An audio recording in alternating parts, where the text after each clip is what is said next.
Okay, I'm back at you with another video, and this time we're going to analyze the part 4 of why black masculinity is so threatening from Dr. C. Grandison or C. Grandison. I'm not sure if he's a doctor. I don't believe he is. And go ahead and support the brother. He does good videos. He's on a roll. Go ahead and support him and subscribe to his channel. And let's go ahead and dissect this video. New research finds class matters a lot less in America when it comes to economic mobility for black males. But a new analysis suggests black boys and black men face economic disadvantages even if they start off from a similar point of income and wealth as their white counterparts. Yamiche El-Sindor is back with our conversation. A new study released this week underscores just how big a gap African-American males face when it comes to moving up the economic ladder. Some of the findings are dramatic. White boys who grow up in rich households are likely to remain that way. Black boys who are also raised at the top are more likely to become poor instead of staying wealthy in their own adult households. Black boys fare worse than white boys in 99% of America, even when children grow up next to each other with parents who earn similar incomes. Raj Chetty of Stanford University is one of the co-authors of this study. One thing you have to understand first and foremost is that there's a multitude of levels and reasons why black men are at a disadvantage. It's not just one thing. It's the society as a whole. Okay, it's the culture and the mindset as a whole towards black men. Even as young boys in elementary school, the bias towards them is clear, and I even seen it as growing up as a young boy. I've seen the biases firsthand, and it's pretty dramatic, and you actually can feel that even at that young age, and know that there's something more going on there. But there's a multitude of reasons why these things happen. It's not just as easy as a black family going to a rich neighborhood and all of a sudden all the problems are washed away. No, there's discrimination. There's low self-esteem. There's all kind of problems that come from being a black man in this society today. Let's continue. He joins me now. Thank you so much, Raj, for being here. This report seems to indicate that black men will fare worse than white men, even if they are raised in households with similar incomes. Can you explain what's happening there? Yeah, so one of the most striking findings of the study to us was that even if you take black and white boys raised in families at exactly the same income level, even at high income levels, you see that black boys end up with very different outcomes on average relative to white men. They're less likely to complete high school, they're less likely to go to college, to have significantly lower earnings in adulthood.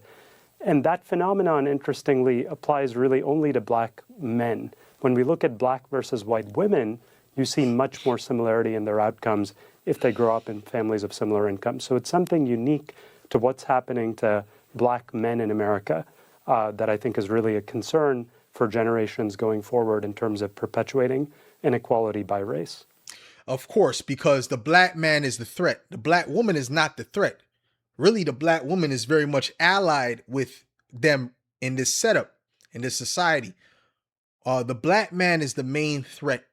As a matter of fact, if they can put the black woman over the man, right, then they can actually dismantle the family structure by giving them government jobs. They're known to have a lot of these government jobs, these different handouts and different things like that. They benefit a lot, and they do that deliberately, because by them doing that and also blocking black men out of those particular privileges, you make it where the woman is able to more easily climb up than the man is. Like I said, these things, there's a lot of levels to this, and it's very strategic on their part. These people are strategic. They play chess at a high level. This is not just some random event. This is very much constructed. Okay, it's deliberate. You mentioned in the study that there are unique obstacles that black men face. Just to be clear, are we talking about racism and racial bias, or what are those unique obstacles that black men in particular face? Yeah, so to try to get at that, we look at how this varies across different parts of the country. So look neighborhood by neighborhood and ask, are there some neighborhoods in America where you see small black-white gaps, or perhaps black men doing better than white men. And surprisingly, you find essentially no such areas. In 99% of neighborhoods in America, you see better outcomes for white men than black men. Now, digging in deeper, you can ask, where do we see relatively good outcomes for black men? And there are a couple of factors that pop out from that analysis. One, you see that areas with larger rates of father presence in homes among black men, you have better outcomes for black boys there. So if they're more two-parent families, particularly among African-American households, you see better outcomes for black boys. Yeah, because that's very important. Having a father in the household is essential. And they've taken the father out of the household through feminism, through offering the welfare system, giving them incentive to push the man out. But I would say even more so just feminism in itself, because it gave the woman a mindset of not needing a man to raise a child. And I'll show a video on black women saying that, even going back to, I believe it was the 1960s, around that time. Okay, they were saying those things. And that was a mentality that caused a lot of these single households. I become deeply aware of the effects of this new black revolution on the relationship between black man and black woman. I see it among my own friends, and I also see it in my home.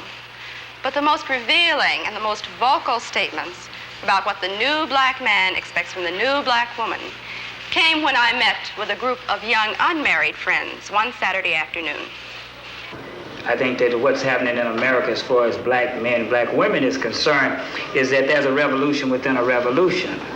We are fighting our own woman. Our woman will not allow us to emerge as black men. No. But our black women, who has been put in this role of aiding white America, white structure, and castrating the black male, has continued doing this. She cannot live with us. It's not that we can't live with her. Are you blaming us? Are you saying that it's our fault that this happened? No, I'm not blaming black America women. I just said that I'm blaming the system. They are victims of the system like the black male. Well, why do you say that we are castrating you? You say that you want to be the leaders. Okay. Well, what about the black professional woman? Are you saying that there should be no black professional woman? Are you trying to deny black women the right to be creative, the right to function? We're not asking for you to take a back seat. We're saying that you have got to be astute enough and can view the situation well enough where you just automatically know what your role is and step back. And whenever you want to have that aggressive thing, this is the thing that the young black man today is not going to tolerate. My old man tolerated it because his old man tolerated it. It came up for years and years and years. But today, the young black man is not going to take it. He's going to be out there as a leader. White America has used black women to keep the black male in his place. Okay, so let's play this. And second, you see that areas with lower levels of racial bias among whites tend to have better outcomes for black men. Black women, conditional on growing up in a family that's at the same income level as white women, they end up with very similar outcomes. They have similar levels of earnings, similar wage rates, similar college attendance rates, they work at similar rates. So it's really remarkable how for women, you don't see that much of a black-white disparity, very starkly different from men. Tell me a little bit about the solution. And another thing with women is that they follow the power structure. So if they kind of just they do what they're expected to do in the society because they're a society-based group. So they follow what the society tells them to do. If they go to school, take notes, so on and so forth, they're able to follow those instructions. Where men are more autonomous, so they'll they might want to start a business. They might want to do this and that, right? So, the dynamic between men and women are completely different. The way they think is completely different as well, on top of them not being a threat. So, here, you mentioned in the study that mentoring might be a possibility, that there might be some policy changes. What do you have to say about how this could change? Yeah, so in thinking about the solutions, I think it's very important to remember that you continue to see these disparities even among kids growing up on the same street, going to the same schools, and so on. And so often solutions people think of are things like we need to create greater opportunities for black and white kids to grow up in the same neighborhoods, to attend the same schools, and so forth, to reduce residential or physical segregation in America. And while I think that can be extremely valuable, What this study shows is you need to do more than that. Even among kids growing up in the same area, you need to create the same opportunities for black men to thrive as you see for white men. That could involve things like mentoring programs, for example, like the My Brother's Keeper program, targeted at low-income men to give them pathways to success. It could involve efforts to try to reduce racial bias. It could involve efforts to try to create more racial integration. You cannot do that. You cannot, it's impossible to do that. There's no way you can quantify that, reducing racial bias. This is a personal decision. They can act like they're not racist. They can act like they don't have a bias or whatever the case may be. But the fact of the matter is you could never quantify that. It's impossible. There's no policy you can pass to ensure that. Unless you pass a policy that says you have to hire black men first before anyone, no matter what. It's not going to work. Okay, that doesn't work. And black men do not benefit from DEI. Who benefits from DEI the most, first of all, is the white woman. And then it's, white men with disabilities or veterans or whatever the case may be.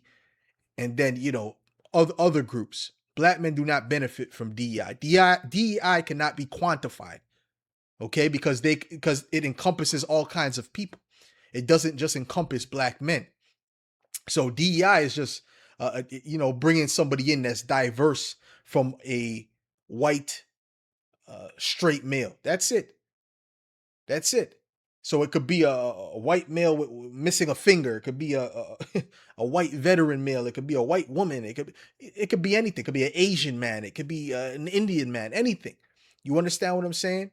Which India is in Asia, but you understand what I mean when I say that. So you cannot quantify that. The bottom line is you would need to have control. Black people would have to have control of industries so that they can hire their own.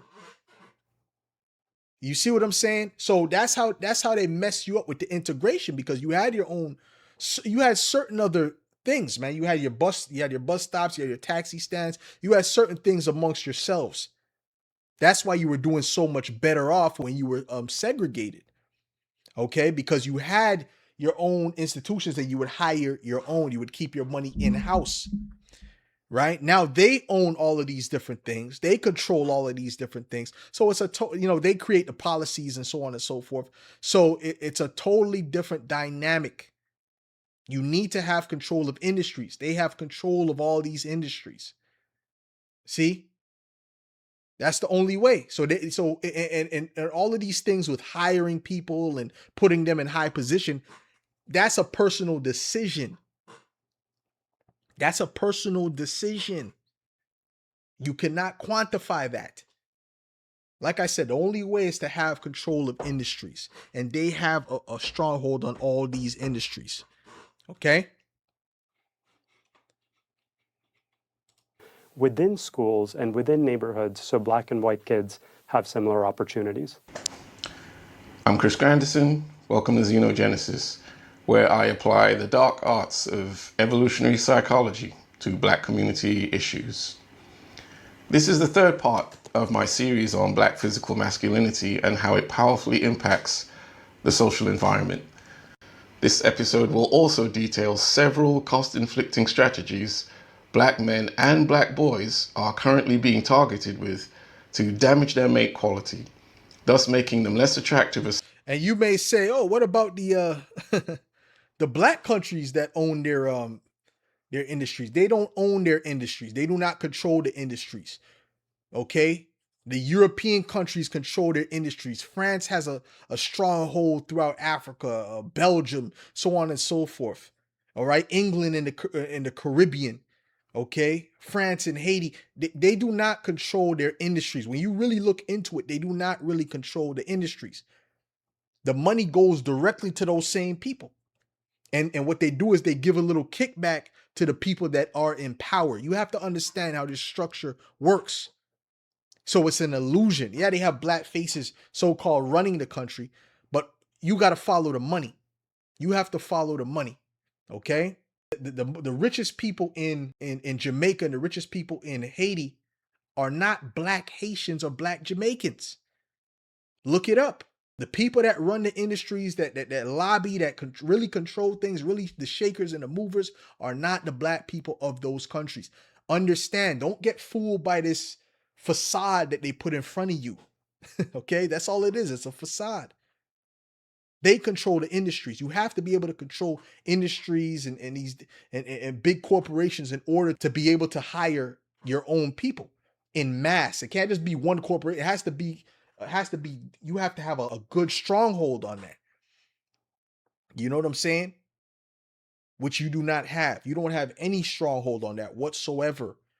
Your life, right, or your outcomes when it comes to those things, generally speaking, if it comes to getting put in a high position, you're at the whim of somebody else from another race. You're at, because you have to rely on them to put you on a higher position when it comes to jobs and things of that nature. Because this is what we're looking at. We're not looking at the few people that, start businesses and so on and so forth, because very few people that start businesses actually become successful. We're looking at the economy as a whole. You have to look at the whole. You have to look at the average. Sexual romantic partners with the ultimate aim of undermining the strength of their ability as intersexual competitors. I want to show the very heavy cost black boys are paying for their black masculinity too. We can forget that masculinity is not just for men. They are children, but the truth is they are not exempt from being perceived as outgroup males and thus as outgroup competition, because natural selection can sometimes favor ruthless competitive behavior, which can include treating the children of outgroup males like threats. So this is the objective. Weaken the boys and you weaken the quality of the men they will become. Once the men are hobbled, it can insert hostility between men and women. Evolutionary psychologist Pascal Boyer stated, "Women evolved to expect both provision and protection from men." Black boys are being targeted to destroy their ability to provide to women what they have evolved to expect from their mates. The men, many of them will grow to become, consequently have a reduced ability to fulfill their evolved function as a male mate. Raj Chetty has pulled the curtain back on the successful destruction of the mate quality of a significant percentage of the black male population for generations before they even became men. So I want to take you back to what Chetty said about black boys. They are an outlier relative to all other groups.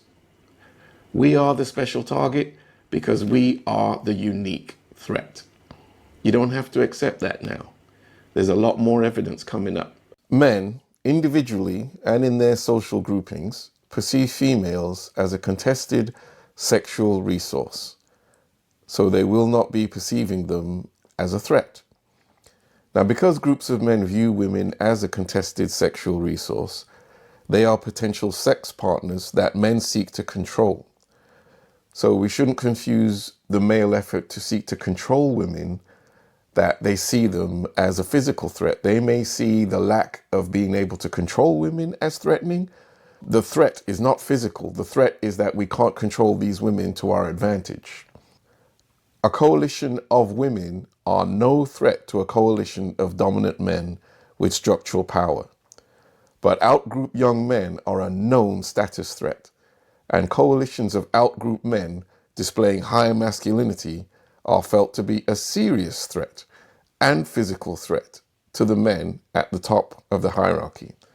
And data does support that they are recognized and viewed as such on a primal level immediately. And of course, black men being the perfect male outgroup threat, they are obviously where one needs to impose a fitness cost to maintain your ecological dominance if you are the dominant group and the perfect organism is trying to challenge you. So that is where the beatdown will be applied to cripple their future mate value, thus ending the potential threat before it can be fully manifested. Now, given the danger men have represented throughout our evolution and the threat women have not posed. Let's take a look at these things here, right? You see restrict material resources, financial status, ability for provision, right? We already know the financial status is very, very low. Like I said, you don't control industries. Okay? They have a stronghold on industries. Okay? And they're not letting new people into that control. Okay? It says ability to provision, right? Ability to provide, which is also tied to your financial status. Okay? Ability to defend, right? Which a big part of the defense is financial status, because in order to have an army, what do you need? You need finance, you need money, you need a lot of money, right? And these people have control of the Federal Reserve, right? That they can just print money out of thin air. You understand what I'm saying? They got the banks where they can literally just print money out of thin air and put trillions and trillions of dollars into war, but then you got a whole bunch of homeless people in your country. So this is how they operate. This is the type of stronghold they have, which the money system in itself is a fraud when you understand it. Okay, but that goes into what? A defense. All right. It says restrict social resources, withhold, and this is how they control and rule the world and control and hold on to their assets, is through their love of war. Because they actually love war. They love weaponry. They love violence. All right. Because you could say, China has a strong army, but it cannot come up against the American army, right? It cannot come up against the European Union. You understand? It cannot. Russia has a strong army, but coming up against, America and the European Union is serious. But although those are the two of the same people that are going against each other, okay? Those are both the same group, but they've always had wars amongst each other. World War I, World War II, that was amongst themselves. But you see how much millions of bloodshed, hundreds of millions of people died in those events. So how much more, right, if Russia and America go at it, right? So, they have that money to put, to push forth the defense. You do not have that money to have that defense. Okay? You don't. Especially you black men in America, because you're within their country. Okay? When you go to war, you're really fighting for them. You're fighting for the international bankers. You're not fighting for yourself. In reality, you're fighting for their policy, international policy, man. What do you think? Vietnam was about freedom? No, that was a drug war. That was a drug war that they started. Okay? But you were an asset in their war. Not your own, not defending your own resources. Because the game is heavily, heavily rigged. Heavily rigged. Anyways, it says, restrict social resources, withhold respect, right? They destroyed your image worldwide. Okay, destroy his reputation. That's what they've done. Took the respect that way. Said negative stereotypes, which comes from, what they did with the media, that, destroying of the image was portraying stereotypes. That's why you go around the world, to China and different places. China's a good example, because those are, they're honest people. They'll tell you how they feel, and they tell you the stereotypes that they believe about you. And that's, where did they get that from? Right? Most of them have never seen black people. They've got that from, the Western media. Stigmatize the threat. Right. So you understand. You have to understand what you're dealing with, and what's actually going on. So even these videos that I'm doing exposing the truth is really heavily affecting this part of the spectrum. It's uncovering the truth. Okay, even if these videos that I'm doing, and even this video that he's doing, is basically revealing what's really going on, and I'm really focusing on painting that picture and tearing down those lies, so at least people will know the truth. This is what it is. This is the goal. And in turn, that is a very much a threat to them. This is why they try to control the narrative for so long, because revealing the truth is very much a threat. Okay, so that's the part that I'm playing in this. Throughout our evolution, there is no evolved instinct in the minds of men for them to perceive any coalition of women as dangerous. But a group of young outgroup men will stimulate a threat response in a man's mind. Because such groups have been an enduring danger that both men and women had to face, so we know to be concerned for our safety in the presence of a group of young, different-looking, formidable men. The pay gap between black and white men, for example, is larger than the pay gap between black and white women. We can say the same for the disparity in prison sentences between black and white men and black and white women. These sexual, racial disparities. Right, and there's clear proof that someone, a white male will commit a certain crime and a black male will commit the same crime, and the black man will get significantly more time. Right, that happens all of the time. There's certain white men that have done heinous crimes, and they said, "Listen, he's not fit for jail," so they gave him a lighter sentence. So this to show you the justice system is a big joke, right? But hey, they can do that because it's based upon their choice, their individual choice, right? And so I said you can't really quantify these things when it comes to removing discrimination. It can't work. The thing you could do is just understand what's going on and reveal what's going on, so that people know and understand that, oh, so this is why this is happening, right? The bigger gaps between black and white men than between the women reveal who white men perceive the threat to be. That still begs the question of why black girls were doing all right. The answer to that question is the answer to another question: which group is a present and future threat to a group of dominant men? It's always the men. The men, listen, let me explain something to you. The men are the most important part of a nation. Without the men, you don't have a nation. When men would come into different places, they would kill all the men and leave the women there. Why? Because the woman could bring forth their seed, could bring forth their race. Okay? Their progeny. The man was always the threat, always. And another thing that he doesn't mention here that has to be mentioned is that the matriarchy of the black community, the woman worship, the feminism has heavily destroyed the black community. Heavily. Not a little bit, not a bit significant. It has heavily destroyed the black community. And so many black men are actually trained to not speak ill about that, because basically they're taught to worship women. That's another major problem within the black community that he did not mention, which is very significant and should be always mentioned. Okay? Because it's very important. The black community right now is being ran by women, and that's how they want it. That's how the enemy wants it. Why do they want it like that? Because they know that men are supposed to be running the society, are supposed to be running the community.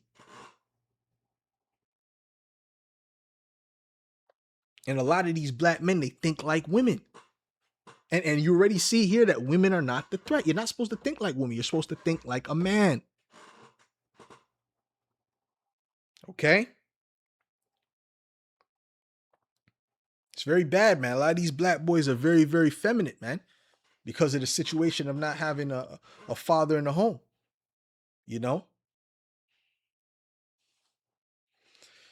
And like I said, feminism plays the major role in that. Okay? Because you took away, basically that the concept of being a wife in a black community is looked down on. It's despised, the concept of being a wife in the black community. So what happens is men don't wife you. Men don't want to be with you. It's as simple as that. Right? Of course you have scumbags that don't take care of their responsibilities. Of course you have that as well. But trust me, the feminism is the major part, the major problem when it comes to that, when you look into it. Okay? So I'm going to stop it there. You know, it's a long video. I'm not going to go through all of it. You know, I just wanted to say this and kind of bring some light to this part of the series. And hopefully this, you know, you learn something from this. And with that, I'm out.